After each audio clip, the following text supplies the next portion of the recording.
Astronauts, we're going to the moon. At least that was the plan. That is the plan, is to try and get to the moon. It's the next objective I had. I actually had one other one, which was to do an orbit and actually land. That did not go well first try, and I've trapped somebody else in orbit. So now, but here's the thing. These guys are actually really useful because their trajectory allows me to make decisions. So I've got Boris, and I call it the Tropic of Boris. So no, it should technically be the orbit of Boris, but the Tropic of Boris is like at the exact point where you enter a circular orbit. So I use the fact that Boris is like completely trapped in space as my guidance to decide where I'm supposed to go. One thing I'm noticing, I've done like a lot of the tutorials now because we're kind of past where the tutorials, or what the tutorials teach you, I think, for the most part.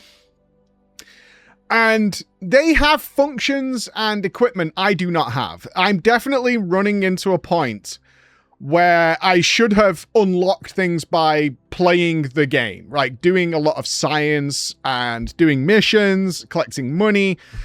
Not gonna lie, I don't like any of that stuff in this game. I don't find that interesting. The joy I find in the game is like trying to get a rocket that can achieve what I want it to do. But they have to have some sort of progression path, which is like go and do a bunch of science, which as far as I can tell for the most part is go to our place and click all the science stuff that's on your rocket and then bring that information back and you'll get science points. And that just seems like, you know, relatively tedious. I should, I guess, have been like doing them side by side for the most part. But because I'm just like having so much fun just sticking rockets together to see if it solves problems, because I'm not doing any math. It might be in the game, and I'm sure there's a deep love. As I said when we started KSP, it's a super nerd game. It is. So I suspect there are a lot of reports where it's like, okay, a very simple example. Can I, from the ground, when I'm building a rocket, plot a course that I want it to achieve? So this is the moon mission. Can I, like, plan that out? Like, so we're going to want to reach an orbit. That's going to take X amount of, like, delta V, this amount of thrust, this amount of power, this amount of weight ratio, whatever. Then you're going to hit the orbit, then you're going to dispense with a lot of the baggage you have, and then you're going to make a burn so you can make it to the moon. What is that delta V going to be? Etc., and figure all that out before you go so you can, you know, reliably build a rocket that can achieve those things. Certainly if you wanted to return. Like, right now, I can do those burns, but I'm very, like, much out of fuel. So it's like, you're not coming back if you get there.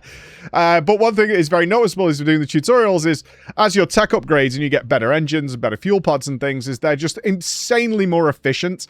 So burns that you could do with the previous tier of rocket, you could do like 3 or 4 times more with a different engine to go with it, and learning all the different engines. Like the Terrier is more maneuverable, it's far more efficient, but you know, you can do a longer burn, so you can do blah blah blah, changing the thrust ratios, all this kind of stuff. If I was really into it, would be super fun. For me, I'm like, I just want to strap more rockets to it, make go higher, which makes it super heavy, so it doesn't really work out. So I went to try and do this. I wanted to do a couple of the missions. It didn't go particularly well, especially the low orbit ones. I did try and build a plane. There's no tutorial for building the plane, but I've been in, you know, hundreds of planes, so I have a general idea. I was like, trying to stick it together. It did not work. Let me put it that way. It did not work at all. I was in hysterics looking at this monstrosity I've made. It was so bad. Because I had no guidance whatsoever, and I was like, well, I mean, a plane kind of has this bit, but I don't see the, like, bit that should be in, like, the middle, so maybe you just stick a tail on it? I don't know. It was a whole combo of things that were happening with it. So I gave up on that. I gave up on that. And was like, this isn't that fun. I'm just building silly things that just kind of crash and get things. And money is a big problem, because every time you make a flight that isn't successful, it still costs you money. So I took out a bank loan from the Bank of Chris, who just changed my amount of money in the game, so I had money, so I didn't have to just farm money. I honestly, my personal thought is, and I imagine some of you would be like, no, you shouldn't play it that way.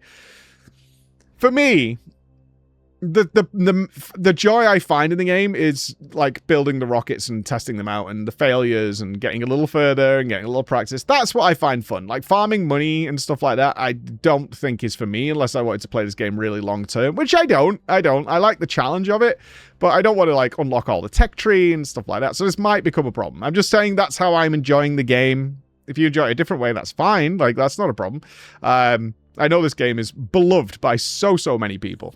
But I want to do is like hit, you know, check marks. Like, can we reach orbit? Okay. Can we do orbit and get back down? Okay. Now we need to head to the moon. Okay. I want to do that. I want to go A to B to C to D, you know?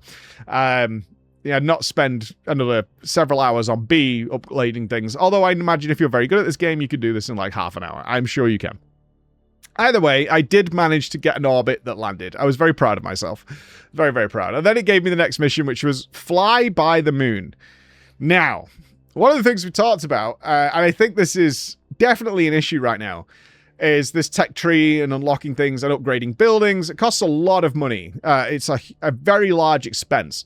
And the tutorials that I've done have functions that I don't have. One of them is these like maneuver nodes, which kind of tell you what to do correctly, is what I think they do. Like you can, I think the way they work, I've only used one in a tutorial, but and that's like preset what it does. But I think you could say like, I want to like reach the moon. I want to intercept the moon, I guess is what the way you should really put it. And it will like do it for you. It'll tell you like, okay, if you go here and do this burn, then you will very efficiently reach the moon using way less fuel. I don't have that. So I was really looking at how I could get to the moon. So the only solution I had was to eyeball it. Now, I know a lot of KSP fans listening to this are going, excuse me? And I was like, and I get... But you know what? I did do it. I'm not joking. I did do it. I was like, okay, the moon is like... the moon is there. It's about a quarter of the way around its orbit. Oh, 3/4 of the way.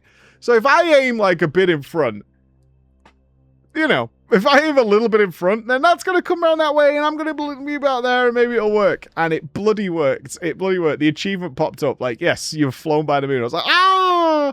I can't tell you the joy when I saw my orbit change because I got into, you know, it was affecting my path because I was in its, I don't know, center of influence or whatever.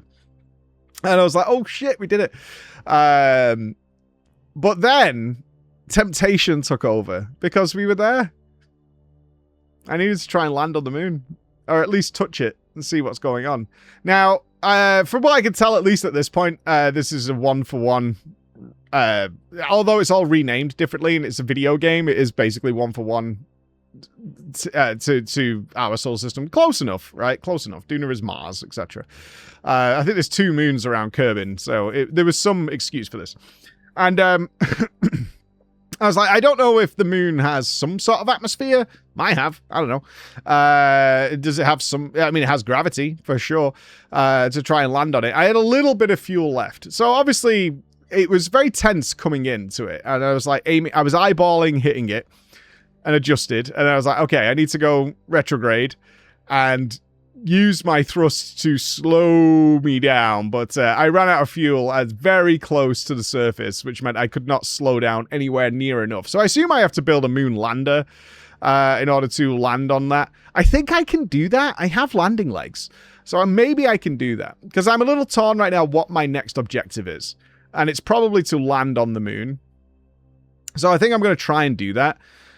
But at some point, I'm going to hit a wall, and I might already be there, which is like, you just need more upgrades to have the machinery, the technology to do this. Unless you're very, very skilled at the game, in which case you can probably do it anyway. Which I'm not, obviously. I'm going in blind. But I'm going to try and see how that works, because my guess is I have to build some sort of like lander and then strap that to a rocket which can reach the moon, which then needs to be strapped to a rocket which can get us into orbit. It's a big-ass ship, I think. I think that's a big-ass ship. Something along those lines, I think, is my next stop. Well, I've got to say, I know it sounds maybe a little negative because of the money and the science stuff, but the joy of achieving it, that's where the happiness is, and that's what I like, and that's the fun stuff. So perhaps it's better for me to just have free stuff so I can play with that. I don't know. I don't know. But hopefully next time I check in with you, I've figured out how to land on the moon. I don't know how we're going to do that. There's no atmosphere, so I assume I just have to burn engines. Plant a flag, maybe. See you then. Bye, guys.